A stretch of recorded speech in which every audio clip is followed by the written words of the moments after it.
Right, so here's the deal. I like to batch things. It makes everything faster and easier. So if I have a lot of vegetables that are the same type, like these are all my root crops, I'm going to plant them all at the same time. So these are our turmeric. They always look knobby and weird and kind of funky. But I'm just looking for little eyes on there. These are from the grocery store. So I'm saving money, and they were starting to sprout anyway, so let's go ahead and throw them in the garden. Same with our ginger. Here you can see the little eyes are starting to look pale yellow. That's an indication that they're starting to grow.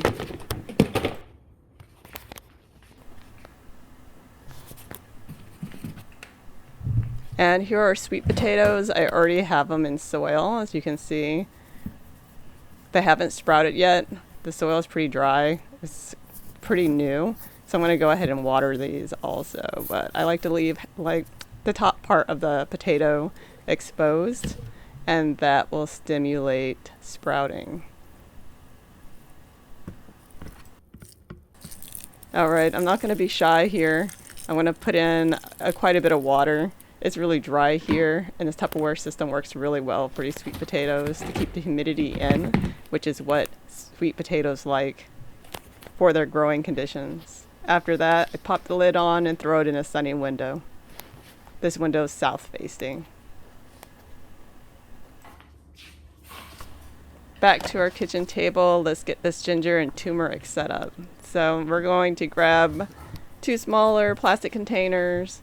We're going to throw in some soil, moisten it, and put our turmeric and ginger on. I like using potting soils that are high in nutrients. It gives me a little bit of a buffer, especially for plants that that take a little bit longer to start, like ginger and turmeric. I won't have to worry about nutrient deficiencies if I have to leave them in their starting soil longer than usual. Alright, so that was probably about 1/2 inch of soil on the bottom, and then we're going to lightly cover them with soil and then moisten our containers.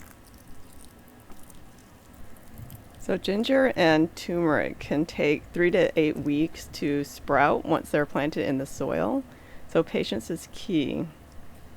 That is another reason why I like to batch my crops together, so that way we have different vegetables coming out, sprouting and producing and being able to harvest over time instead of everything at once, or waiting long drought periods without anything fresh coming from the garden.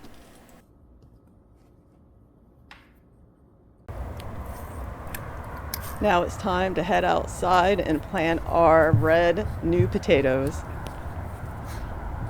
So they're going to be going into this grow bag. This is a 20-gallon. And when you need this much soil, saving as much weight as possible, it's helpful.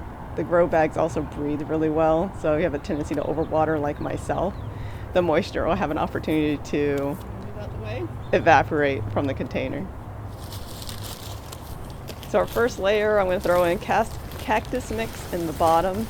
This is for drainage, so this is coarse. There's usually humus in there, as well as sometimes gravel, just to help water drain through the bottom. You don't have like an anaerobic layer at the bottom of your grow bag.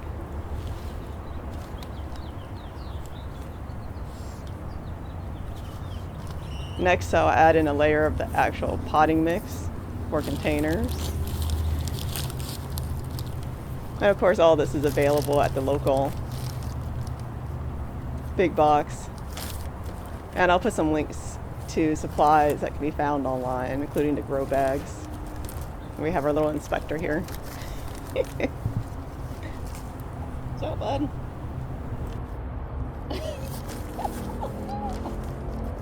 That's all my friend. Nice word, buddy.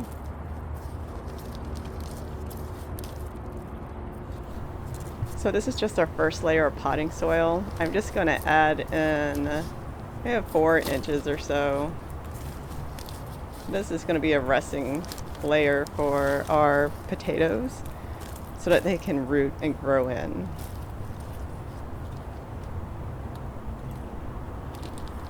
So I'm just making sure it's nice and level and breaking up any big clumps of soil from the bag sitting around at the store.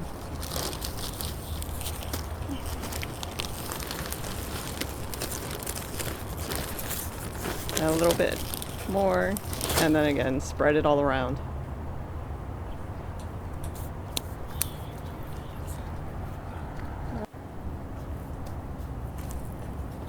And here are our potatoes. I have a mix. I found some russets in there that were starting to sprout, so I said, why not? Let's throw these in a bag as well. We don't want to waste them if they'll grow.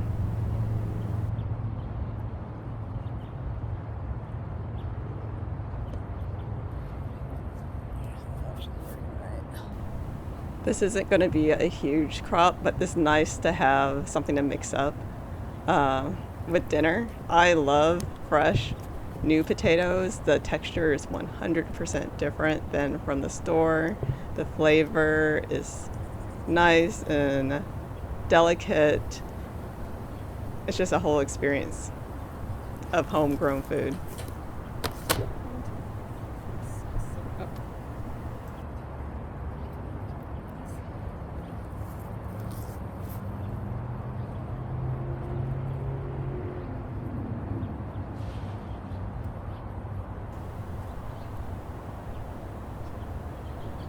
I also like new potatoes because they are a lot faster from planting to harvest. So that will be from probably 7 to 10 weeks. And you want to leave them in the ground after the plants flower for a couple of weeks.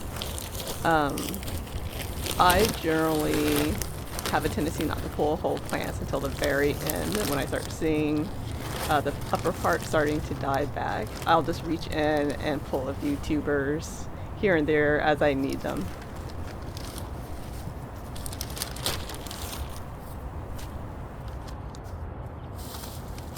So at this point, I'm going to add in enough soil to fill the grow bag to about halfway.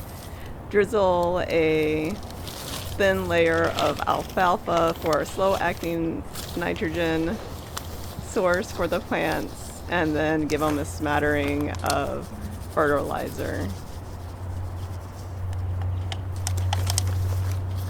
This will all make its way down to the potatoes as I water through the season, which is really just the next few weeks.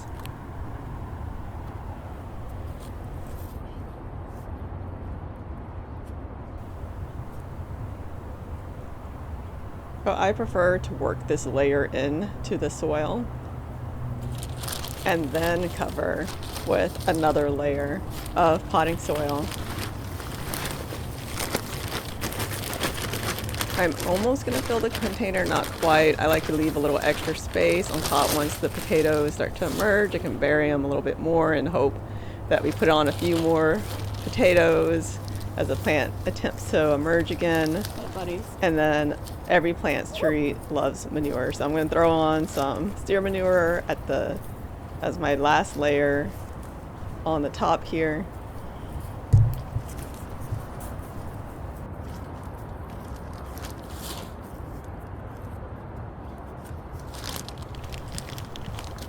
And to hold moisture, I'm going to spread some chopped straw. This will not only hold moisture, but keep the plants cooler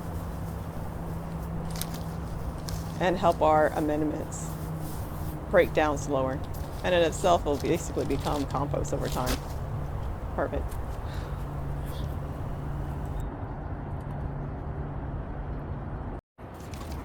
Yeah. So water this in very deeply for a minute so that the water seeps all the way to the bottom. I love this nozzle. It provides a much more even stream where I can water a lot without disturbing my mulch and soil.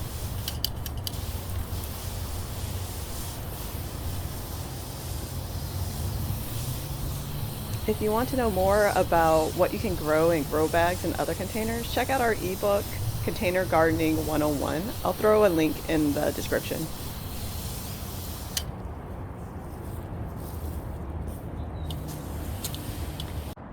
And then we're going to repeat the same thing with our second bag.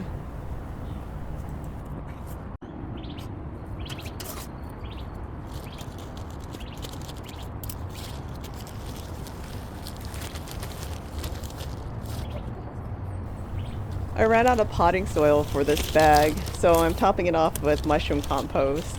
It's not as high as in nitrogen as deer manure, so it should work fine, and honestly I'm pretty curious to see how this works out.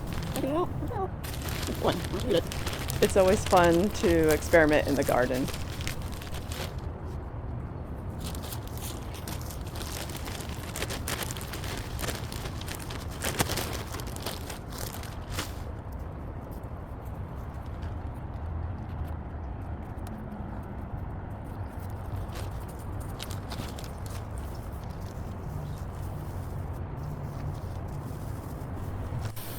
So once these are watered in, these grow bags will be heading into a part of the garden that gets afternoon shade, honestly starting probably about 10 a.m.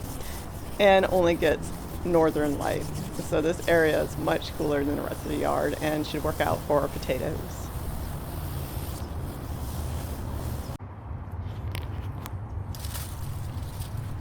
Since we're over here, let's see what else we have growing. So these are our raised beds.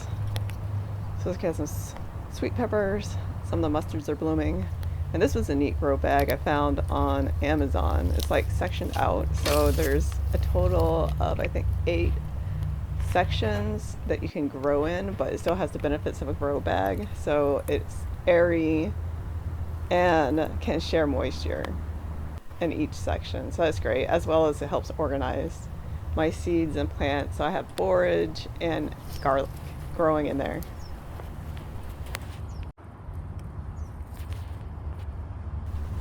And of course I have a number of containers with collards growing in them.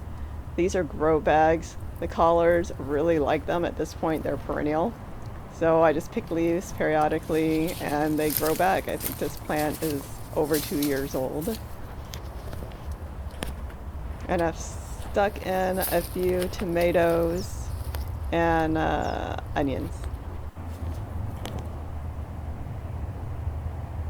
It looks like our Anna apple is starting to bloom, or at least buds.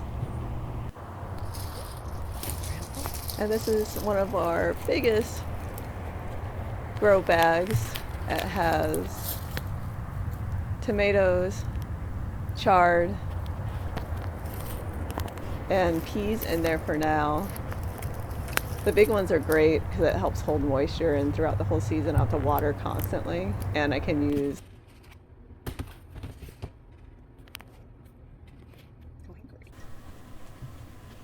It's been a week, so let's check in on our sweet potatoes. Looks like we have some ambitious growth already starting in the front, gathering up the sun. The sweet potatoes take about the whole summer to mature to the point where they have tubers underground. However, the leaves are edible, and I actually like using those quite a bit. And you can pull the potatoes as they are ready. My sweet potatoes that are in our raised beds overwintered, surprisingly, so that can become a perennial. So I just add in and spray them in, and to add a little bit more moisture, and close it back up.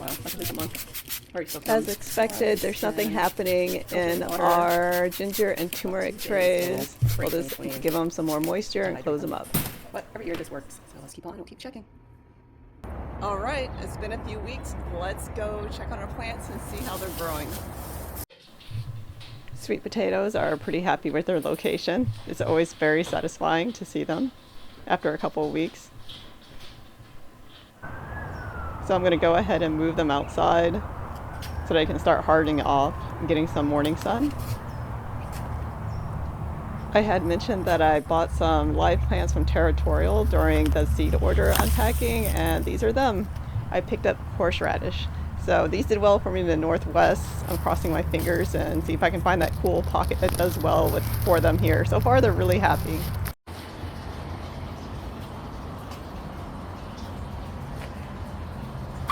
So here's the group that enjoys a lot of sun. It's the end of their couple hours of morning light, so I'm going to pull the pergola close. So we have our ginger that's looking fabulous, putting on strong growth. Sweet potatoes still going, enjoying the sun. These little sticky traps are a must, especially for inside. Otherwise our house would be full of these little gnats, which are extremely annoying.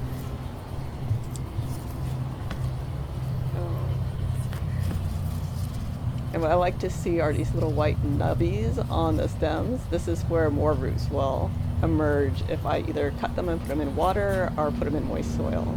We have our sorghum and our turmeric start to pop up. And it looks like we have a second ginger coming up. Very exciting.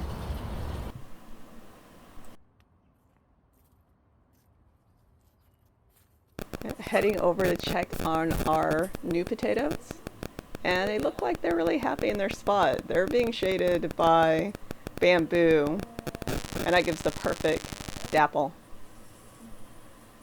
And you can see they're totally full. They got a little out of hand before I got a chance to cover them up, but I can strip those leaves and hope for the best and go ahead and add a little more soil in there so I have an opportunity to put down more roots.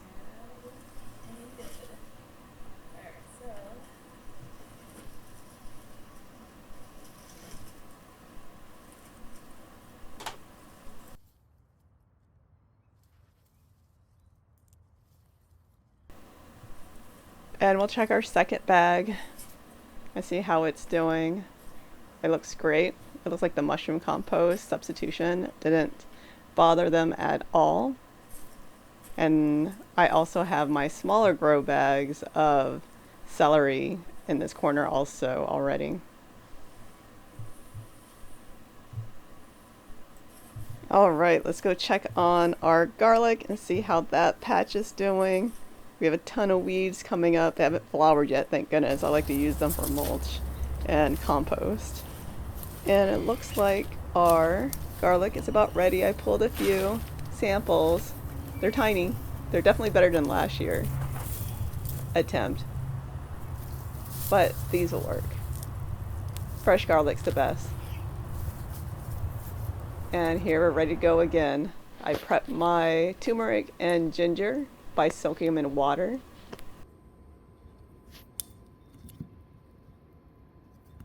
All right, thanks for hanging out with me. I'll see you next time. Happy gardening.